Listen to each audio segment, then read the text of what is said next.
ઊંઝા કોટડામાં હજુ પણ માતાજી ચામુંડમાનું ત્રિશુલ છે। જોઈ લ્યો મિત્રો, આની અંદર જોઈ શકો છો મિત્રો। આ વાત ઘણા બધા લોકો જાણતા નથી। ઊંચા કોટડાની અંદર હા મિત્રો, દરિયાકાંઠે સરસ મજાનું મંદિર છે અને હજારો લોકો માનતાઓ માતાજીની માનતા હોય છે। ઘણાના પારણા બંધાય છે, ઘણાના માતાજી કોઢ મટાડ્યા છે, ઘણાના દુઃખ ભાંગ્યા છે। એનું ત્રિશુલ હજી પણ અહીંયા હાજર છે। આ વાત ઘણા લોકો જાણતા નથી। દર્શન કરી લેજો ઘરે બેઠા।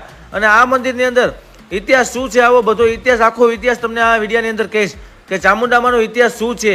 અને મિત્રો આખી બાજુ દરિયો અને ફચારે ઊંચા કોટડા વચારે, આમ કહેવાય કે પહાડની ચોટી ઉપર। તો અહીંયાથી ચાલુ કરીએ તો રમકડાની કેટલી બધી દુકાનો છે। તમને જમવાની પણ રૂમની સુવિધા મળી જાય, જમવાની પણ રહેવાની બધી સુવિધા અહીંયા મળી રહેશે। તો ઊંચા કોટડા દેવસ્થાન ચામુંડામાં બોર્ડ જોઈ શકો છો। હાલો આપણે અંદર જઈએ છીએ।